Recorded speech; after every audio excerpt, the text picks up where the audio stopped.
There's an astonishing coincidence in nuclear physics, one that makes life possible, one that life couldn't exist without, and some people think this could be evidence of a divine creator. For several decades, nuclear physicists couldn't figure out how it was possible that we, human beings, or life at all for that matter, could exist. It seemed physically impossible. In order to understand why this seemed impossible, we need to travel back in time to the early universe, shortly after the Big Bang, before any stars had formed. The universe was composed of only hydrogen, helium, and a whisper of lithium, 3 elements. No light, just vast clouds of hydrogen gas drifting through an expanding void, slowly cooling and gradually clumping together under their own gravity. Then, somewhere in one of those primordial clouds, the core temperature crossed 10 million degrees, hydrogen nuclei began to fuse en masse, and the first star ignited. Hydrogen nuclei fused to form helium. Helium nuclei fused to form carbon. Or did it? To the early modern scientific community, carbon, specifically carbon-12, seemed difficult, perhaps impossible to forge. To build carbon-12, 3 helium nuclei needed to fuse together. 3-body nuclear collisions are fantastically rare, so the reaction had to occur in 2 steps. First, 2 helium nuclei fuse into beryllium-8. Then a 3rd helium nucleus strikes the beryllium to complete the carbon. Sounds manageable. It isn't. Beryllium-8 is one of the most unstable nuclei in nature. It disintegrates in roughly 100 millionth of a billionth of a second. The probability of a 3rd helium nucleus arriving in that window at exactly the right energy is vanishingly small. And yet, carbon is one of the most abundant elements in the universe, so how does it exist at all? Quantum mechanics only permits atomic nucleons to arrange themselves in specific internal configurations. When beryllium-8 and a helium nucleus collide, the resulting carbon-12 can only hold together if the collision energy exactly matches one of those configurations. If the energy is even slightly off, the nucleons bounce apart.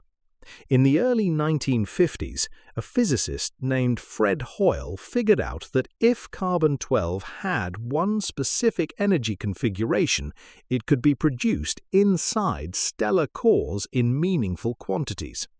In 1953, he set out to prove that this configuration existed. He traveled to Caltech, walked into William Fowler's nuclear physics laboratory, and, depending on which account you trust, somewhere between requested and demanded they look for it.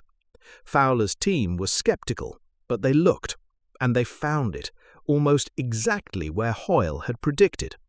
A measurable physical property of the carbon-12 nucleus that meant it could be forged in stellar cores. Without it, life may never have been possible. But while carbon may be the backbone of life, carbon and hydrogen aren't the only elements from which we are composed. So how did the other elements form? The answer lies in the structure of early massive stars. These were not homogeneous balls of plasma, but layered onions, wherein each layer a different element is born. In the outermost shell, hydrogen fuses to helium. Below that, helium fuses to carbon. Below that, carbon captures another helium nucleus to become oxygen. Here, the coincidence of life stacks again. If the carbon-to-oxygen reaction were too efficient, it would consume all of the carbon before any could accumulate. The rate is just sufficient such that both can coexist. Deeper still, oxygen fuses to silicon, and at the absolute center of the star, silicon fuses to iron. Each step produces a more tightly bound, more stable nucleus, and each releases energy that holds the star up against its own gravity. The outer layers burn slowly. Hydrogen fusion lasts millions of years. The inner layers cycle much faster. Carbon maybe 1,000 years, silicon to iron roughly a day. This difference in timescale is what keeps the whole structure stable. The slow-burning outer layers provide sustained pressure, while the inner layers build progressively heavier elements beneath them. Multiple fusion stages running simultaneously, each supporting the one above, until the core reaches iron. Iron sits at the very peak of nuclear stability. Every fusion step up to iron released energy. Fusing iron absorbs it.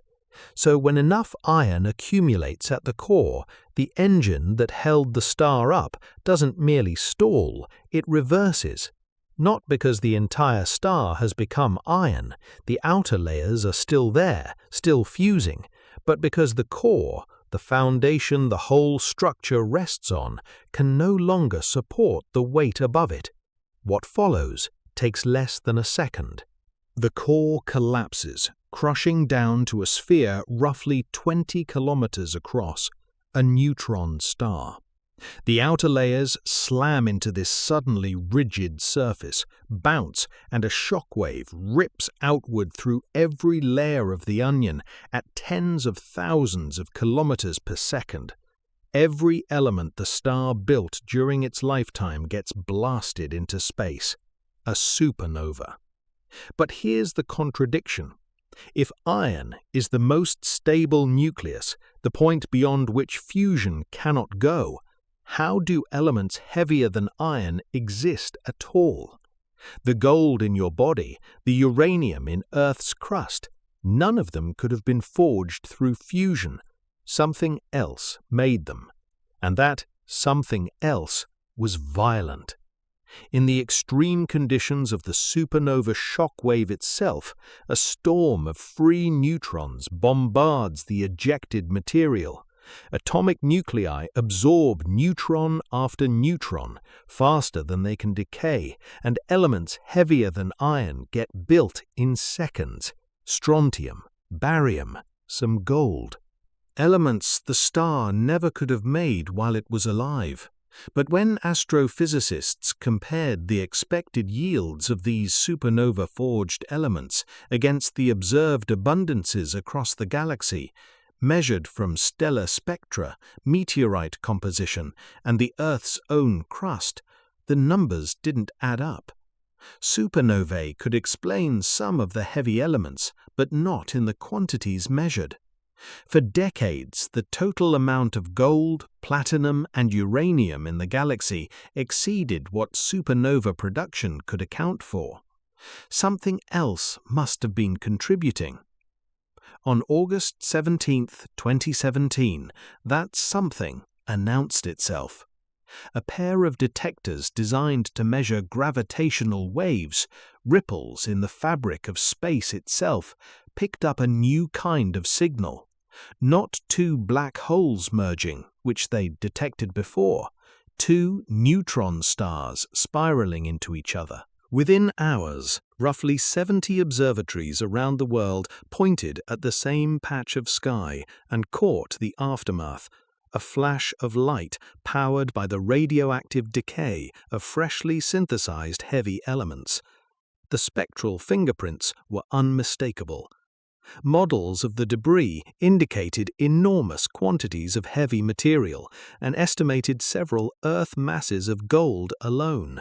From one collision, two city-sized stellar corpses, each carrying the mass of the Sun, slamming together at 1/3 the speed of light. The gold in your wedding ring wasn't made inside a living star.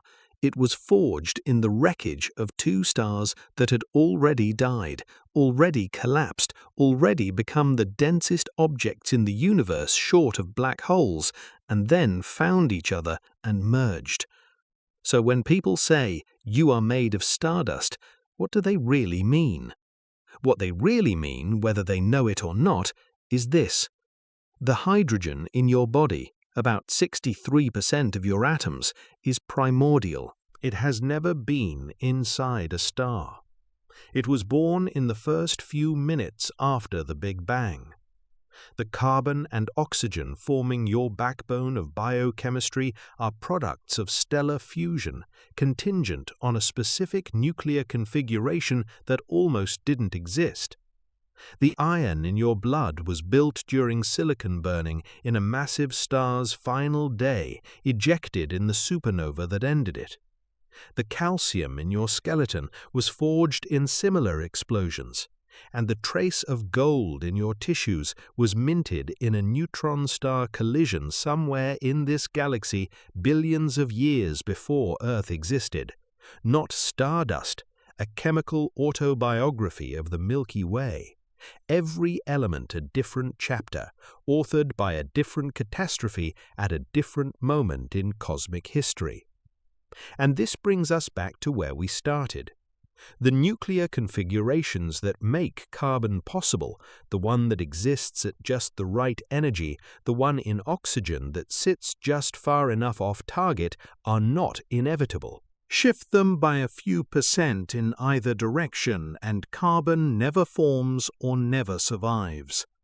Change the strength of the strong nuclear force by a small margin, and stars either can't fuse hydrogen at all or burn through it so fast that planets never have time to form. The universe isn't just capable of producing the elements needed for life, it appears to be calibrated, almost unreasonably well, for exactly that. Some physicists see this as evidence of something deeper, a fundamental principle or a selection effect across a vast landscape of possible universes. Others see it as a coincidence made inevitable by numbers too large for human intuition. The debate is unresolved and may stay that way, but Hoyle's prediction remains the hardest piece to dismiss, because he didn't just argue the universe looks fine-tuned, he derived a specific, testable number from that argument, and the number was right. 13 billion years, at least 3 generations of stars. Billions of individual stellar lifetimes, each ending in a death that enriched the cosmos slightly more than before, all producing, eventually, a periodic table complex enough to build a molecule that copies itself, and then a species that traces its own atoms back to the catastrophe that made it. Coincidence or design? The materials didn't know what they were becoming, and now, miraculously, they're asking where they came from.